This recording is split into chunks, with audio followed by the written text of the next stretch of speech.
உலக மக்கள் எல்லோருக்கும் வணக்கம். நான் உங்கள் ஜி கோபால் பேசுகிறேன். இன்னைக்கு நாம் பேசக்கூடிய தலைப்பு ஜனவரி மாத பலன்கள். உங்க எல்லாத்துக்கும் ஆங்கில புத்தாண்டு வாழ்த்துக்கள். இப்போ இந்த ஆங்கில புத்தாண்டு பிறந்துருச்சு, நம்மளுடைய வாழ்க்கை நல்லா இருக்குமா? நம்மளுக்கு வேலை கிடைக்குமா? நம்மளுக்கு கல்யாணம் நடக்குமா? நம்மளுக்கு குழந்தை பாக்கியம் கிடைக்குமா?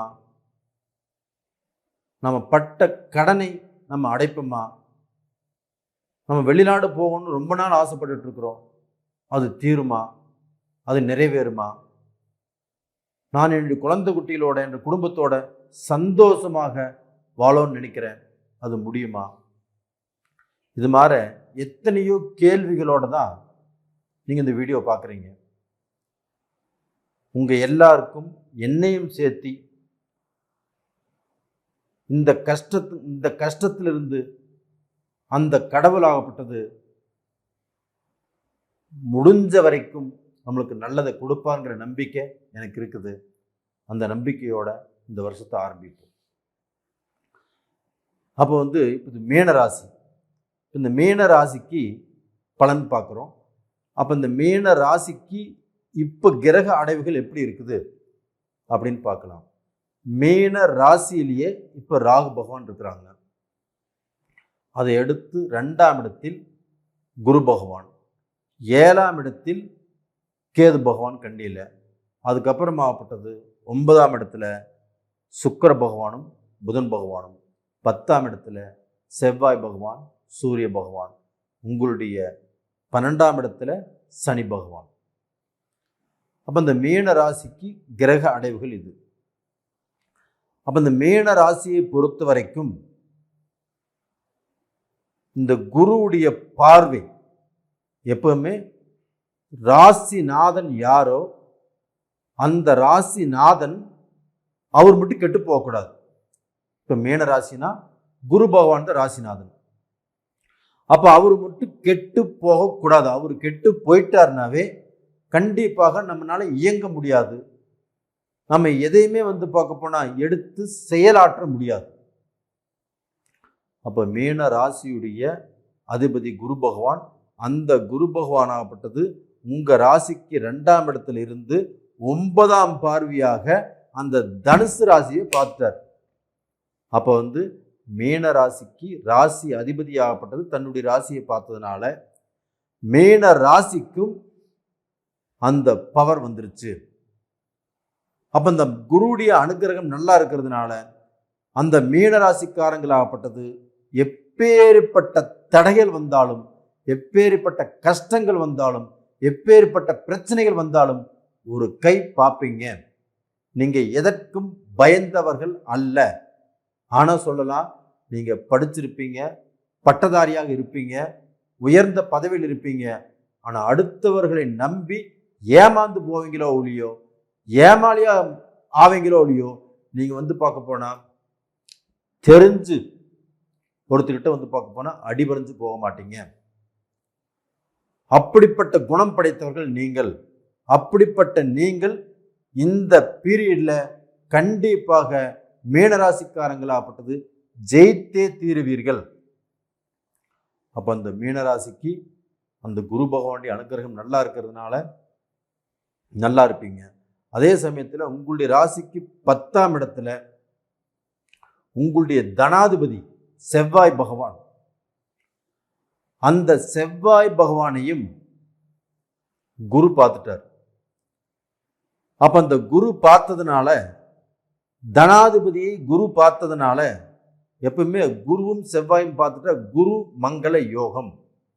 அப்ப குரு பகவான் ஆகப்பட்டது ஒரு கிரகத்தை பார்க்கும்போது அந்த கிரகத்துக்கு எப்பேற்பட்ட தோஷங்கள் இருந்தாலும் அது எல்லாமே சாந்தியாயிரும்.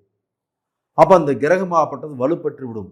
அப்ப அந்த கிரகமாகப்பட்டது உங்களுக்கு தனாதிபதி, பணத்தை சம்பாரிச்சு நீங்க பார்க்க போனா அந்த பணத்தை மிச்சம் வைக்கக்கூடிய இடத்துல தான் இருக்கிறீங்க. அப்போ உங்களுக்கு ராசிக்கு 2ஆம் இடத்து அதிபதி செவ்வாய் பகவான், அந்த செவ்வாய் பகவானை அந்த குரு பகவான் 9ஆம் பார்வையாக பார்த்துட்டார். இப்போ மீன ராசிக்காரங்கள் பணம் வரவு செலவில் எந்த பிரச்சனையும் இருக்காது.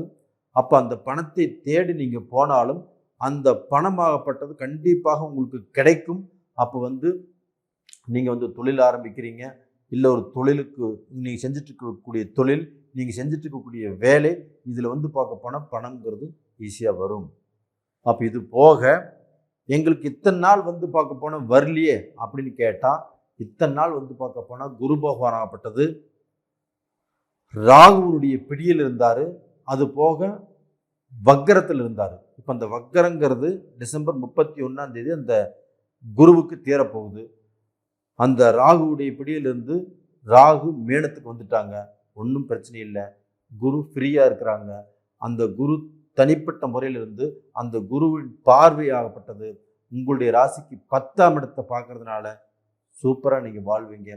சூப்பராக நீங்கள் நல்ல நிலைமைக்கு நீங்களாகப்பட்டது வாழ்ந்து சாதிச்சு சம்பாரித்து நல்ல பலனை அடைய போகிறீர்கள். ரைட்டு. இதே மாதிரி பார்க்க போனால் இப்போ உங்களுடைய ராசிக்கு 7.5 சனி.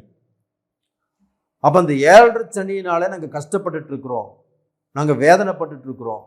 இந்த 7.5 சனி எங்களை படாத பாடுபடுத்துது, எங்களுக்கு படாத கொடுமைகளை கொடுக்குது, துன்புறுத்துது இப்படிங்கிறது ஒரு சாரார் சொல்லிட்டு இருக்கிறீங்க.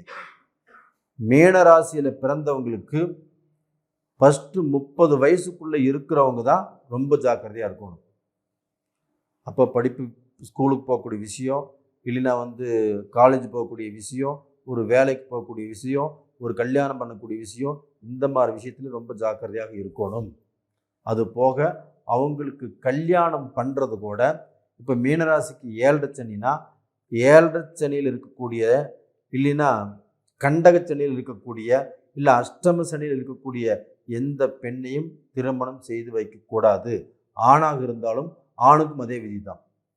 அப்போ பார்க்க போனால் மீனராசிக்காரர்கள் கல்யாணம் பண்ணி வைக்கிறீங்கன்னா இந்த சனியுடைய சம்பந்தம் இல்லாமல் திருமணம் செய்து வைப்பது நல்ல விஷயம். அதே சமயத்தில் உங்கள் ஜென்மத்திலேயே ராகுவும் இருக்கிறார். அப்போ ராகு இருந்து என்ன பண்ணுவார்னா உங்களை குழப்பி விடுவார். எது நல்லது எது கெட்டதுன்னு தெரியாமல் நீங்களே ஆலோசனை பண்ணிட்டு இருப்பீங்க. அப்போ இந்த மாதிரி சமயத்தில் தான் உங்களுக்கு ஒரு குரு தேவைப்படுறாரு. இல்லைன்னா உங்களுக்கு தெரிஞ்ச ரொம்ப வேண்டப்பட்டவங்க அவங்களுடைய ஆலோசனையை கேளுங்க, உங்களை விட பெரியவங்களுடைய பேச்சை மதிங்க. இந்த மாதிரி சமயத்தில் அது மாதிரி நீங்கள் ட்ரீட் பண்ணிக்கிறதா நல்ல விஷயம். அது போக 7ஆம் இடம் என்பது கேது இருக்கிறாங்க. அப்போ அந்த கேதுங்கிறது என்ன? உங்களுடைய வாழ்க்கை ஸ்தானம், வாழ்க்கை சம்பந்தப்பட்ட இடம். நீங்கள் கல்யாணம் பண்ணி நல்லா வாழ்ந்துட்டு இருந்தாலுமே இந்த கேது வந்த நேரமாகப்பட்டது ஏதாவது ரூபத்தில் ஒரு குழப்பத்தை உருவாக்கி இல்லாத பொல்லாது சொல்லி அந்த பிரச்சனைகளாகப்பட்டது உருவாகும். அப்போது 3ஆவது மனுஷன் வழியில் போயிட்டு இருக்கிறவன், தேவையில்லாதவங்க, தேவையில்லாத உறவுக்காரங்க பார்க்க போனால் நம்மளுடைய குடும்பத்தில் குழப்பத்தை பண்ணிடுவாங்க. அப்போ அந்த குழப்பத்தை பண்ணி குடும்பத்தை பிரித்து வச்சு குடும்பத்தை வேடிக்கை பார்க்கக்கூடிய அளவுக்கு சூழ்நிலைகள் உருவாகும். அப்போ இந்த சமயத்தில் மீனராசிக்காரங்கள் யாரையுமே நம்பாதீங்க, யாருக்கும் உங்கள் குடும்பத்தில் இடம் கொடுக்காதீங்க. இதை நீங்கள் ஃபாலோ பண்ணவே கண்டிப்பாக நல்லா இருப்பீங்க. உங்களுக்குள்ளே வரக்கூடிய பிரச்சனைகளை நீங்கள் பேசி தீர்த்துக்கோங்க. இப்போ கணவன் மனைவி 2 பேர் ஒரு குடும்பத்தில் வாழ்ந்துட்டு இருக்கிறீங்கன்னா கணவருக்கு கோபம் ஒன்று பேசும்போது மனைவி சைலண்ட் ஆயிடணும். அந்த சமயத்தில் எதுவுமே பேசக்கூடாது. அப்போ அவங்க ஃப்ரீயாக சந்தோஷமாக இருக்கும்போது நீங்கள் இப்படி பேசுனீங்களே, அது கரெக்டாக இருக்குதா, நீங்கள் இப்படி பேசக்கூடாது இல்லை அப்படின்னு சொன்னால் அவருக்கு புரியும். அதே சமயத்தில் மனைவி பேசும்போது கண்டிப்பாக கணவர் சைலண்ட் ஆயிடணும்.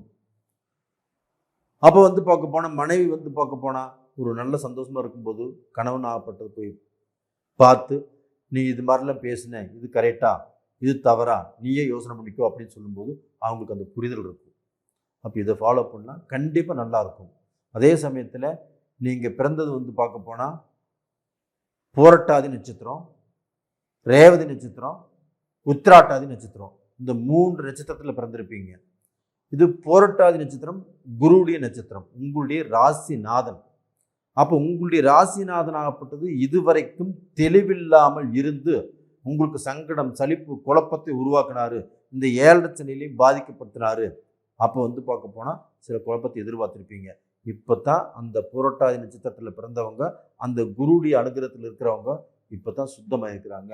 அந்த குருடைய பார்வை நல்லா இருக்குது. அந்த குருடைய பார்வை நல்லா இருந்து உங்களுடைய 10ஆம் இடத்தை பார்க்குறாங்க. அது பெஸ்ட். இது போக உங்களுக்கு வந்து ரேவதி நட்சத்திரம் புதனுடைய நட்சத்திரம். அந்த புதன் பகவானும் உங்களுடைய தனுசு ராசியில் இருக்கிறாங்க. அந்த தனுசு ராசியை குரு பார்க்குறாங்க. அப்போ படிப்பு நல்லா இருக்கும். ஒரு பட்டம் வாங்கலாம், அரியர்ஸ் எழுதலாம். நீங்கள் வெளிநாட்டுக்கு போகணும்னு நினச்சா வெளிநாட்டுக்கு போகலாம். அப்போ படிப்பில் நீங்கள் இழந்த, நீங்கள் தவற விட்ட அந்த மிஸ்டேக்ஸை இப்போ வந்து பார்க்க போனால் கரெக்ட் பண்ணி அந்த படிப்பை நீங்கள் மேம்படுத்தி நல்லபடியாக வாழக்கூடிய அளவுக்கு வாய்ப்புகள் இருக்குது. இது போக உத்திராட்டாதி நட்சத்திரத்தில் பிறந்தவங்க. உத்திராட்டாதி நட்சத்திரம்னா சனி பகவானுடைய நட்சத்திரம். அப்போ அந்த சனி பகவான் ஆப்பட்டது உங்களுக்கு ஏற்கனவே உங்களுக்கு 7.5 சனியாக இருந்து நிறைய கஷ்டங்களை கொடுத்து நிறைய துன்பங்களை கொடுத்து உங்களை சோதனை பண்ணிட்டு இருக்கிறாரு. அப்போ அந்த 30 வயசுக்குள்ளே இருக்கிறவங்க ரொம்ப ஜாக்கிரதையாக இருங்க.